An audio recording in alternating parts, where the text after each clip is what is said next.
মহেশতলার আগ্রা ফটকে অবৈধ মদের ঠেক ভেঙে দিল উত্তেজিত জনতা। দক্ষিণ 24 পরগনার মহেশতলা পৌরসভার 7 নম্বর ওয়ার্ডের রবীন্দ্রনগর থানার অন্তর্গত আগ্রা ফটক এলাকায় দীর্ঘদিন ধরে অবৈধভাবে চলছিল জুয়ার 7টা মদের আসর। দিনের বেলাতেও কচিকাচারা স্কুলে যেতে ভয় পাচ্ছিল, সন্ধ্যার পরে সেই উৎপাত আরও বেড়ে যেত। এরই প্রতিবাদে স্থানীয়রা ওয়ার্ডের কাউন্সিলরকে নিয়ে পুলিশ প্রশাসনের উপস্থিতিতে একটি প্রতিবাদ মিছিল বার করেছিল। শান্তিপূর্ণ মিছিল প্রায় শেষ হয়েই এসেছিল 5টার মধ্যে। এমন সময় এক অবৈধ কারবারি মিছিলে অংশগ্রহণকারীর উদ্দেশ্য করে কটূক্তি করে। এরই প্রতিবাদে উত্তেজিত জনতা সেই সমস্ত মদের দোকানগুলি ভেঙে ভিতরে থাকা সমস্ত মদ বাইরে এনে খুলে ফেলে দেয়।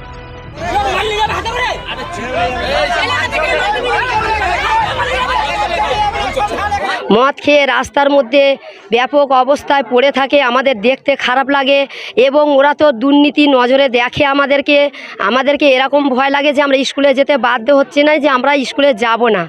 আমরা বাড়ির মধ্যে দিয়ে ওদেরকে বলি তোরা যা, আমরা পিছনে আছি, কিন্তু বাচ্চাদেরকেও বোঝানো যাচ্ছে না, বাচ্চারা ভয় পাচ্ছে ভীষণ। যার জন্য বাচ্চাদেরকেও আপনাদের সঙ্গে উপস্থিত করেছি।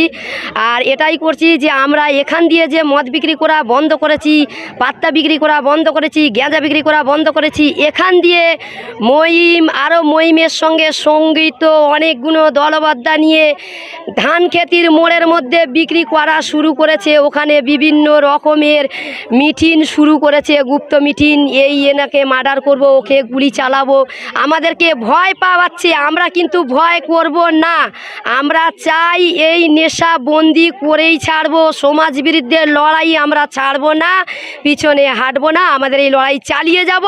আমাদের যত ভয় দেখাক, আমরা ভয় পাবো না। পরে রবীন্দ্রনগর থানার পুলিশ ঘটনাস্থলে পৌঁছে পরিস্থিতি সামাল দেয়।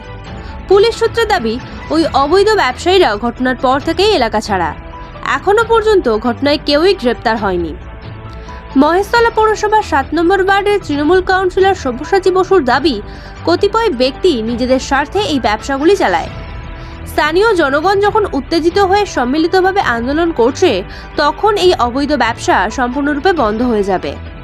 সেই নেশার প্রবণতাকে সুযোগ লাগিয়ে কিছু কতিপয় ব্যবসায়ী, যারা প্রচুর মুনাফার স্বার্থে 5 টাকা লাগিয়ে 500 টাকা রোজগার, এই যাদের লক্ষ্য, সেই লক্ষ্য পূরণ করার উদ্দেশ্যে তারা 2 নম্বরই ব্যবসা করছে।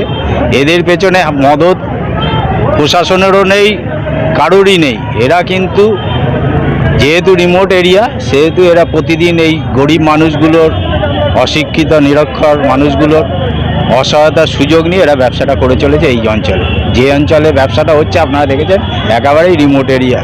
এটা বন্ধ হবে কীভাবে? বন্ধ এই তো আমরা সবাই মানুষ যখন নেমেছে, কারণ আজকের দিনে যে এলাকা থেকে আন্দোলনটা শুরু হয়েছে, সেই এলাকাতেই কিন্তু ব্যবসায়ীরা বসবাস করে। কাজেই সেখানকার মানুষ যখন জাগ্রত হয়েছে, সমাজ যখন এগিয়ে এসছে, সম্মিলিত আন্দোলন, আশা করছি এই ধরনের যে 2 নম্বরই ব্যবসা, সেই ব্যবসার একেবারে বীজ থেকে এখানে নির্মূল হবে। এরা কারা যারা করছে? এরা 2-4 জন এখানে ব্যবসায়ী আছে যারা এই এলাকাতেই বসবাস করে। নির্দিষ্ট এদের দোকান নেই যে যেই দোকান থেকে বিক্রি হচ্ছে আপনাকে বলবো ওই দোকানে চলে যান পাবেন, সেরকম তো না। এরা কেউ সাইকেলে, কেউ মোটর বাইকে, এইভাবে ব্যবসাটা মোবাইলের মতো ব্যবসাটা করছে। এবং এখানে যারা ক্রেতা আসছে, বাইরে থেকে অনেকে আসছে, যারা এই ধরনের সুযোগ সুবিধাগুলো এই রিমোট এরিয়ায় এসে নেবার চেষ্টা করছে। এখানকার মানুষ যখন জাগ্রত হয়েছে, আশা করছি এই ব্যবসা আর এখানে চলবে না। মহেশতলা থেকে তপন কুমার দাসের রিপোর্ট, এসডি ওয়ার্ল্ড নিউজ।